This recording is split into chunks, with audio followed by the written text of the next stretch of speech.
Hi, this is Mike from Mike's Unboxing Reviews and How To, and on today's video we're going to be discussing why I think the 13900K and the MSI B760 Tomahawk actually makes a ton of sense. Keep watching to find out more.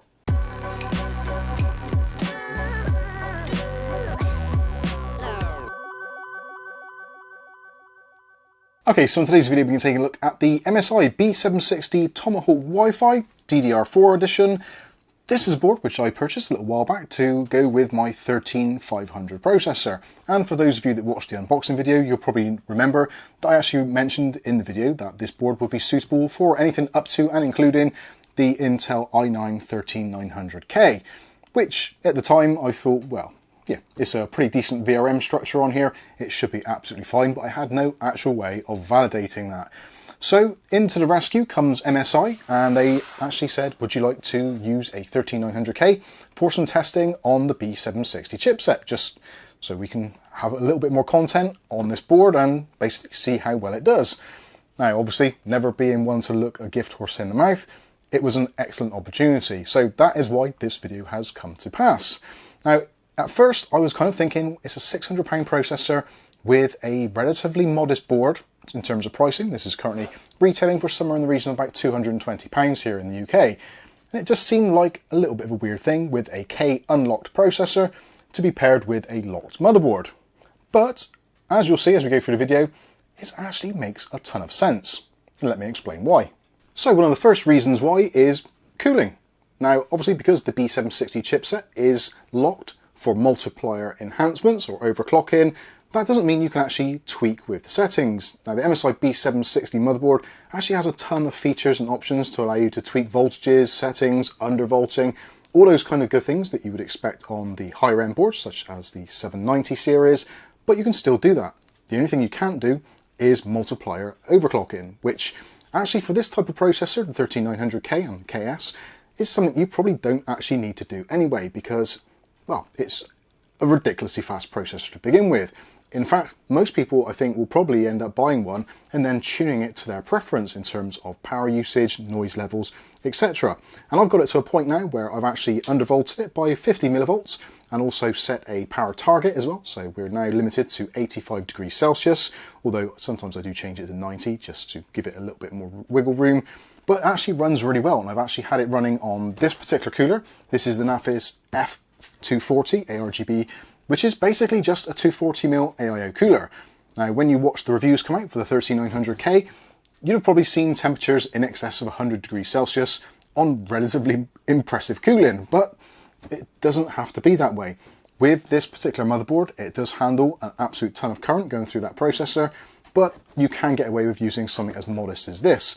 And if you want to, you can tame it even further. I actually got away with using a 140mm tower cooler, which is the Fortis 5, also from the good people at Silentium PC.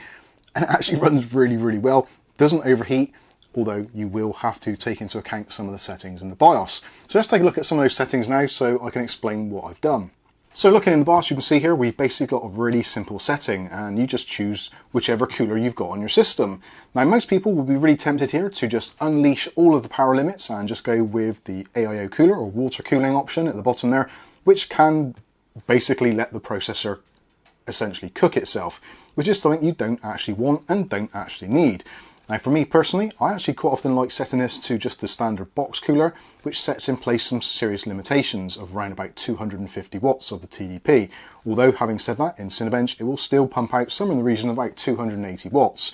Now, actually, for those of you that are interested, this board, because of the VRM setup on here, it runs really well. The VRMs don't really get over around about the sort of low 50s, even under a full all-core load. Running Cinebench on a loop, and you've probably seen some footage of that as well. And something else I did notice with the limits unlocked altogether and just letting this thing go completely balls to the wall, we were getting some insane temperatures, but also some insane wattage usage actually on the package. And I did actually notice at one point we were actually using 400 watts on the package. Now, for a lot of motherboards, that would be basically toast, but this thing has done an exceptional job, and even then the VRM temperatures are still pretty modest. We're not seeing any raises in there. So MSI have done a fantastic job, and it does seem to me that the B760 chipset actually does have the legs really to allow it to unlock and overclock if you wanted to, but sadly Intel won't allow it. So there's the first part of the equation. Basically, you can get this processor, even though it is unlocked, you can tame it and run it on a relatively modest board, like we said.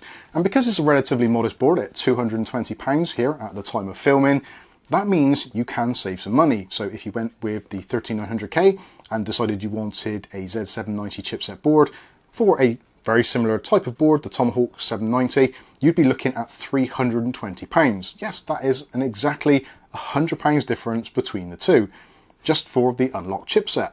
Yes, you may get the extra, maybe a couple of M.2 shields or something like that, or fancy packaging, but essentially that is pretty much it. So there is definitely a cost saving to be had. And actually, if you look at the locked version of the processor, so the 13900 or the 13900F, essentially on paper, they're pretty much running neck and neck. So you're looking at 24 cores, 32 threads, both of them with UHD 770 graphics, although the F model obviously won't have because that is lopped off. But where you do get a difference is the actual processor speeds. So on the 13900, the locked version, you're looking at a base clock of 2 GHz, which is pretty low, and with a maxed one of 5.6 GHz. Whereas with the 13900K, which weirdly doesn't cost a great deal more, you're looking at a 3 GHz base clock and a 5.8 GHz boost clock. So definitely there is some differences to be had just by going with the K model, which weirdly at the moment here in the UK is £4 dearer to buy, which makes no sense at all. So obviously going with the 13900K on this particular board, it can cope with it, and it isn't actually wasting money. For the sake of £4 or £5, you're getting basically an extra gigahertz in base clocks and a couple of 100 megahertz on your boost clocks. Now another area where this particular motherboard makes sense is the fact that obviously it's cheaper. So going with the K SKU processor, you're going to get a little bit more speed out of it out of the box anyway. Most people don't like overclocking. There's like 1% of the user groups which are into overclocking. Most people will probably, like I said earlier, want to undervolt, etc, etc. Whereas most people are looking for gaming. So if we go with the B760 Tomahawk and we then compare that with the Z790, that's saving £100. That could be the difference in basically an entire class of GPU. So for argument's sake, if you went with the system with the Z790 board, spending an extra £100, maybe in your budget you've only got enough left over for something like an RX 6600, which is somewhere in the region of about £320 here in the UK currently.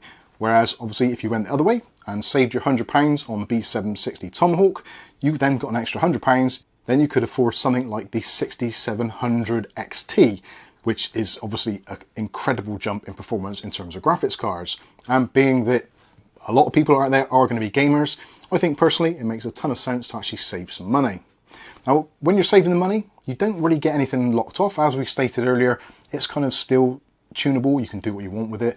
And even running Cinebench, things like that, you still get scores way in excess of 35,000 points for Cinebench R23. And the single core performance is again round about the same, round about the 2100 score mark. So you're not actually getting any reduction in performance. All you're basically getting is the fact that you can manually overclock your multipliers, which again, like I said earlier, is kind of pointless anyway when we're reaching these kinds of speeds out of the box. So I suppose really that's going to wrap this video up. Essentially what I'm trying to do is to validate my statement in the previous video, whereas at the time I said it was almost like a throwaway comment, but now I've actually used that processor on this board.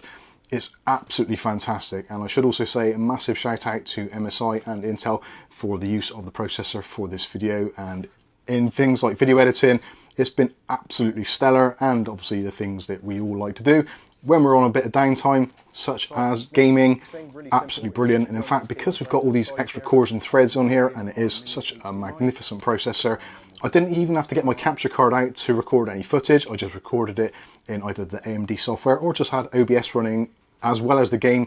I'm still getting incredible results in gaming, frames per second, and the footage looks absolutely wonderful. So in terms of, again, another bonus of the 3900K on this platform with all the energy saving and money saving, which we haven't even touched on the energy saving. That is another thing to be considerate of.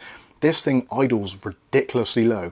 Package wattage anywhere around about the 5 watts mark.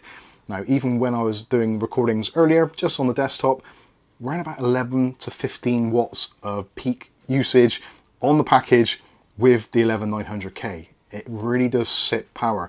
Those efficiency cores that are built in make an absolutely huge difference. And realistically, most people, I think their desktops are going to be idling kind of 90% of the time. So when you are actually not doing a great deal, maybe you just got your Discord open, you're watching YouTube, that kind of thing, your system's going to be literally sipping power. Whereas then when you do need to go balls to the wall and start some number crunching, this thing kicks into gear and then does start using some serious wattage. But like I said earlier, you can tame that should you wish to. So anyway, I think that's going to wrap this video up. Hopefully it's been informative and giving you food for thought. I've also made this video because I want to challenge what your thoughts are. If you completely disagree with what I'm saying and you do want to see manual overclocking on this kind of level processor, please do let us know in the comments section. But I think that's going to wrap things up. I've been Mike, this is Mike's Unboxing Reviews and How To, and hopefully we'll catch you in the next video. Thanks for watching.